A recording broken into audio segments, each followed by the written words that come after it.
An object in rest stays in rest, and an object in motion stays in motion with the same speed and in the same direction unless acted upon by an unbalanced force.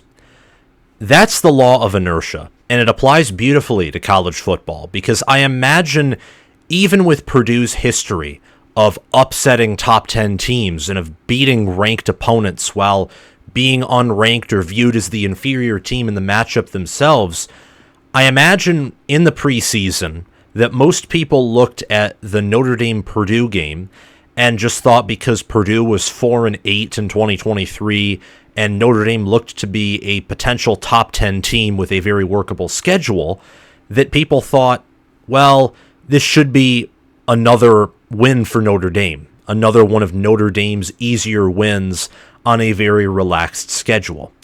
Well, Northern Illinois was the unbalanced force of week 2.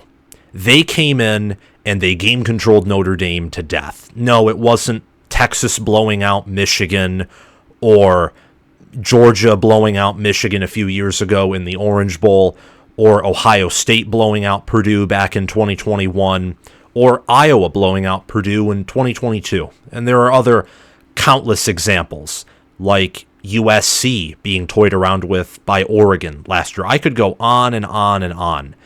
But Northern Illinois led in yardage, they controlled the clock, they stayed on schedule in the ground game, they made Notre Dame look like a MAC school. And NIU looked like, while not one of the best teams in the country, certainly one of the better schools in the MAC, potentially one of the better schools in the group of 5. And they have a huge win that honestly puts them in the college football playoff conversation. If they win the MAC and they have that win on their resume, and they only lose a game, maybe 2, or perhaps maybe they don't lose at all, who knows, then they could be the highest ranked group of 5 champion and get that auto bid to the college football playoff, likely as the 12 seed. The unexpected force, the unbalanced force, what that did is that brought Notre Dame back to ground zero, essentially. In order for Notre Dame to have success, I think it's pretty clear that the season has to restart. Something has to change, and change big time, whether that's at quarterback, whether that's on offense, period. The offense has not been high-flying, nor has it looked any better, even with Mike Denbrock being hired by Notre Dame, where he was a Broyles Award, I think, finalist last year and coached Heisman winner Jaden Daniels. Notre Dame doesn't have the same athletic pieces that LSU had last year, but there was expected improvement on offense. Purdue, meanwhile, has a bye. They've had an extra week to prepare. They played against FCS Indiana State, but looked good in doing so. And you wonder that if Notre Dame can't quickly get themselves up off the mat, if there's questions at quarterback, if quarterback and wide receiver isn't fixed in a week, and if the defense doesn't do a better job of keeping their opponents off schedule in the ground game, maybe Purdue can cook up something this weekend. And that is the question that we are going to be entertaining here on College Football with Sam. We are going to break down this matchup, preview it, and also I will give a prediction at the end of the video. Before we dive any deeper, though, I want you to like the video, to subscribe to the channel, to hit that notification bell. It's very important, that notification bell is. That way you get notified when we release new college football content on here. Mostly we cover the Big Ten pretty exclusively, but we do occasionally touch on other non-Big Ten matchups. We love big non-conference games, and this is a big non-conference game. For both Purdue, it'd be a signature win, a feather in the cap for Ryan Walters, and it would be a bounce-back spot in my mind for Notre Dame, because Purdue, I think, is better than they were last year, and I don't know if they're good. This will be a big determining factor in the perception of not just Notre Dame nationally, though I think that's already been tarnished, but more so the perception of Purdue. They've only played 1 game. Most of college football's played 2 games, so they have a smaller sample size to work off of, and it's against an FCS team. But nonetheless, I don't know if Purdue's good or not. This game could help determine that.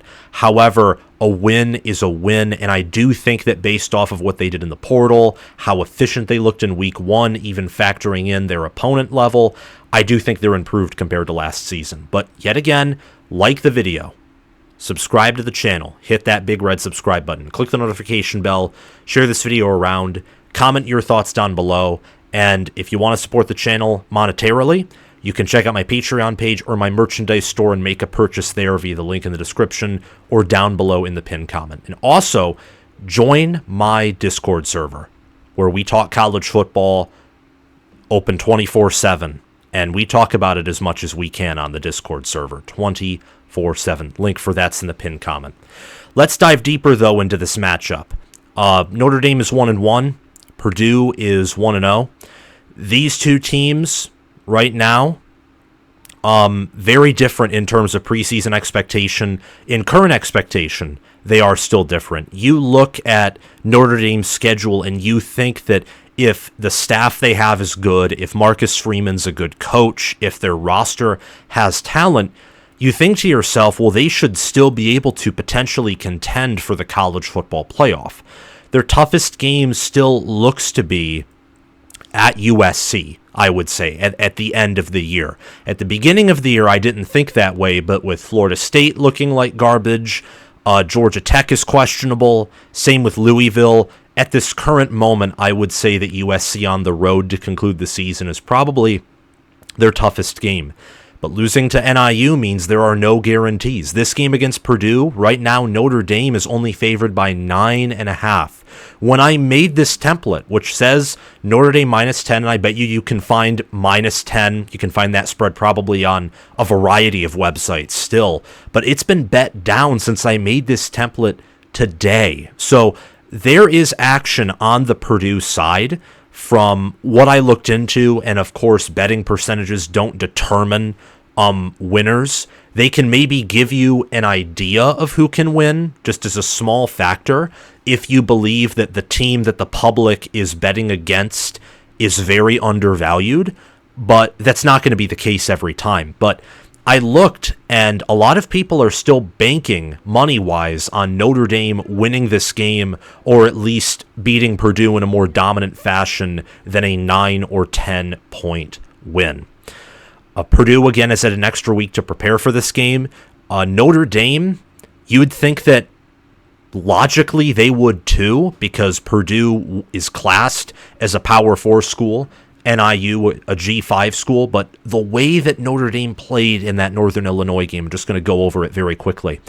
They allowed 388 total yards. NIU led by 9 minutes in possession. They only had one less first down, one fewer first down than the Irish did. They won the turnover battle by +2. Northern Illinois was 1 of 2 on fourth down. They were 6 of 16 on third down, while Notre Dame was 3 of 10. And both teams had 3 penalties for exactly 35 yards. So not a good game overall by Notre Dame. You look at Purdue, they played Indiana State 2 weeks ago in week 1. They put up 583 total yards. They had a fumble, 1 turnover, 26 first downs, about dead even in TOP. Hudson Card had a ridiculously efficient game. So did the ground game, and Purdue got 3 sacks and 11 TFLs. A pretty good performance against Indiana State, but the only way the performance could have been better is if they scored the majority of their points in the first half. They only scored 21 of their 49 points in the first half, and they were consistent throughout all 4 quarters. Would have probably liked to see a little bit more dominance at the start and then winding down at the end if Purdue was a good, great team. But Purdue is simply looking this year to be average. They're looking to improve off of last year, and last year they were not a good team. They just weren't. They were 4-8. They were, I think, 3-6 in Big Ten conference play. Notre Dame, on the other hand, was 10-3, obviously not a part of a conference, and they only lost to Clemson, Louisville, and Ohio State, all of whom finished ranked and inside of the top 25 at the end of the season. And they were competitive in all of those games. They lost all of those games. Louisville, they were competitive until about the 4th quarter, end of the 3rd. Ohio State came down to the end, and they lost to Clemson only by 8, if I remember, 31-23. Looking at these offenses, Notre Dame, I think, has an advantage at running back, wide receiver, and on the interior of the offensive line. At offensive tackle, Notre Dame, with Jagasaw injured, has been shuffling different players. They're very young on the offensive line in general by their starting five, but they're even younger at tackle. Purdue's experienced at tackle, and Purdue also has depth at tight end, a great tight end in Max Clare, and Mitchell Evans has not been as active as I expected him to be. I don't know if that's because of injury or because they just are not good at passing the football. Riley Leonard hasn't thrown a touchdown pass yet. Notre Dame overall hasn't. So I think Purdue's sole advantage currently is at quarterback. Tight end and tackle, I can see an argument for either. But Notre Dame should have the more talented offense. They do have the more talented offense by recruiting and also, I would say, by NFL profile. And they should have the better offense consequentially. But I don't know if that's the case. In fact, I would bank on saying it's probably not the case, given how Notre Dame did against Northern Illinois, how they performed against Texas A&M. I know it was on the road, and Kyle Field's a tough place to play, but Texas A&M does not look as good as I expected them to. They could lose to Florida this weekend. I think A&M will win. And if you're a Notre Dame fan, you better hope A&M wins, because 1-2 A&M no longer looks like the resume builder that it was intended to be when the Irish originally won that game in week 1. Purdue right now, I would say, has the more efficient offense. Notre Dame has the better individual pieces, but individual pieces, while important and typically indicative of a better performance, it's not the sole tell. And we have seen time and time again, whether it's, let's say, Alabama defenses under Pete Golding, where they're littered with NFL players, top to bottom, but then Iowa or Michigan or whether it's, Texas A&M or Texas or some of these other schools have had similar caliber defenses. Like Texas's defense in 2022 was pretty darn good. It was really good, similar to Alabama's that year with far less talent. And then Michigan had a better defense that year in 22 and also in 23 compared to Alabama. Same thing with Iowa, same with Penn State. Like, coaching, scheming matters a whole lot. And while I think Mike Denbrock is a better offensive coordinator than Graham Harrell, whatever's going on with this offense is something that I don't have a finger on. I don't, because roster-wise and coaching-wise, it should be working. And therefore, the only conclusion that I can draw is that Notre Dame's players, in part, must not be that great, specifically at quarterback, which runs the offense. And while their offensive line is good, I still believe, and clearly Jeremiah Love, I think, could be a stud. Jadarian Price is good, too, at running back. And Mitchell Evans is a great tight end.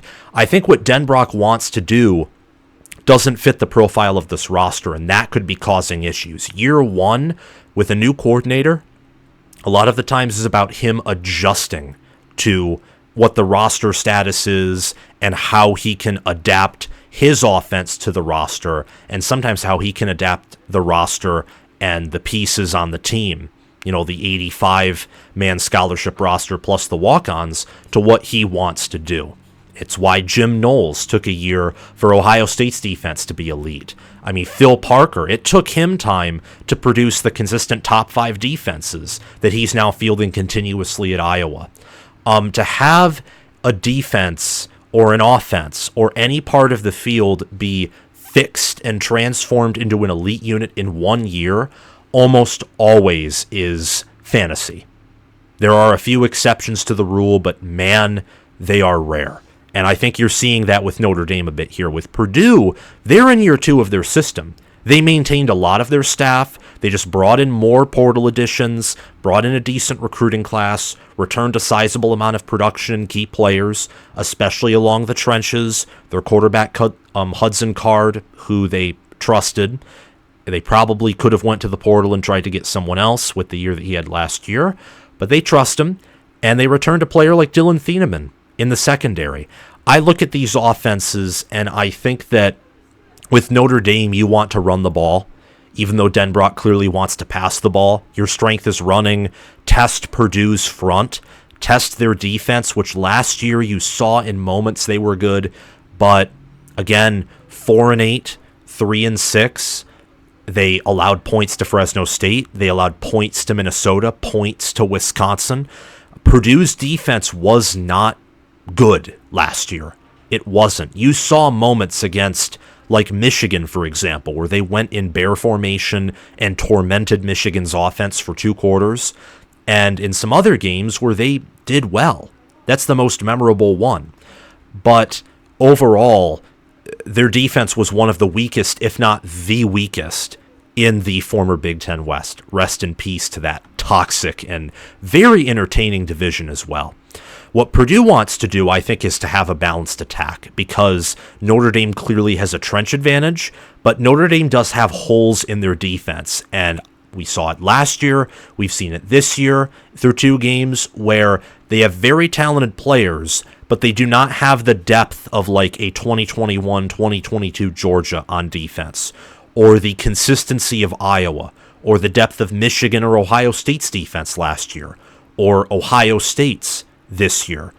They don't have that. So using a balanced attack on offense, I think, plays well to Purdue.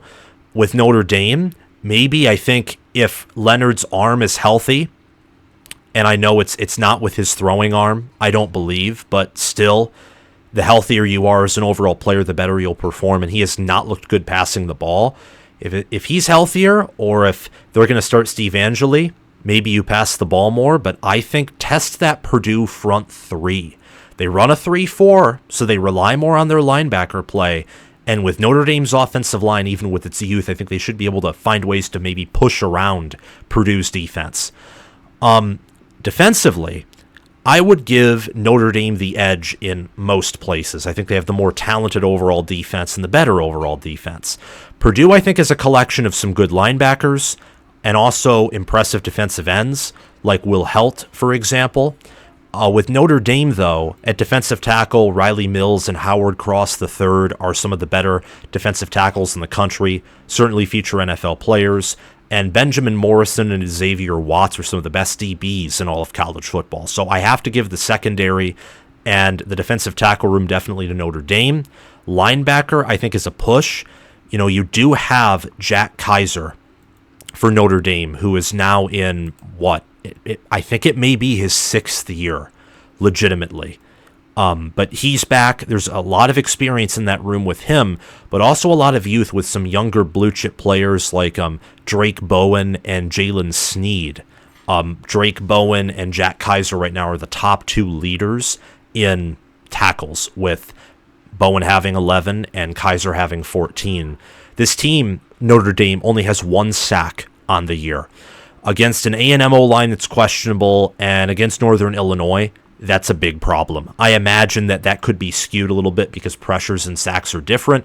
Pressures are a more accurate description of what's going on with pass rush, but only 1 sack through 2 games, that's concerning. Purdue, on the other hand, has played inferior competition, but through 1 game they do have 3 sacks, 2 of them to Will Helt, and they have depth at defensive end. They have depth at linebacker. Kydron Jenkins has a sack, and he was one of the Big Ten's better linebackers last year. Jeffrey Mba on the defensive line is another player to pay attention to.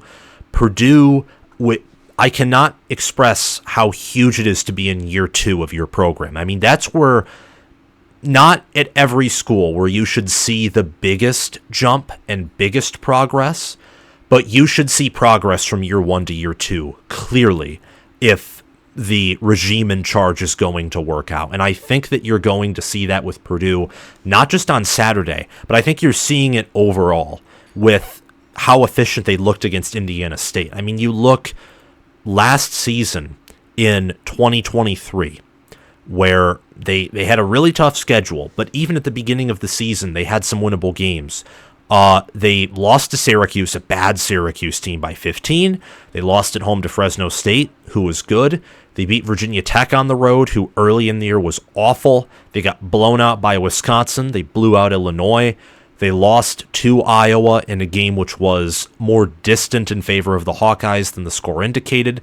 They got wrecked by Nebraska, who did not have an offense last year. And their only wins were blowout upsets over Illinois and Minnesota, and close wins against Illinois not Illinois, Indiana rather, and Virginia Tech. They were not a good team last year. And the way they looked against Indiana State told me that while they may not reach a bowl game again in 2024 because their schedule is tough and I just don't know how good they are, I think that they're more comfortable in their current system on both sides of the football. And that combined with the fact that I think Notre Dame is demoralized and kind of shell-shocked gives me the impression that I think Purdue is going to win this game and pull off the upset. Notre Dame, again, favored by 10, 9.5 points. Line opened up at 10.5.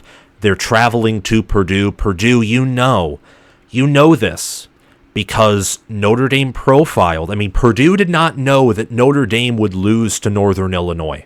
They did not when they entered that bye week. Then they watched it happen on Saturday. And Ryan Walters said that he's preparing for Notre Dame to be fired up and for Notre Dame to be mad. I could be reading this wrong entirely, and I don't know a lot about Purdue yet because they played an FCS opponent and they have a lot of experience on their roster, but also a lot of newness because they did use the portal a lot. And with Notre Dame, I did not see NIU beating them. I didn't one bit. And I don't know how they'll respond. I just don't. Because this team, in my opinion, they don't look as wicked on offense as they did even in 2022 when they lost to Marshall. I mean, they went on with Drew Pine having oddly efficient passing statistics and their ground game just killing people. I don't necessarily see that this year with some of the youth on the offensive line, and the fact that Riley Leonard through 2 games just hasn't looked good for whatever reason. So I'm picking Purdue to cover here, to upset the Irish, to win 21-17. It'll be a back and forth affair. I think Notre Dame's defense will prevent Purdue from scoring a lot of points like they have in their most famous upset over number 2 Ohio State in 2018. And I don't think Purdue's offense with Hudson Card and their receivers, who are new, have a very high ceiling either. But I think they're going to be better at running the ball. Their trench play is going to be good. And I think it'll be a very back and forth affair with Notre Dame's defense limiting Purdue's offense, but Notre Dame's offense sort of limiting itself. And some of that inexperience, I think, at tackle and on the offensive line and just what they're dealing with at quarterback, I wouldn't be shocked if Purdue is able to really confuse whether it's Leonard or Angeli and just, or maybe it's Angeli is how you say his name.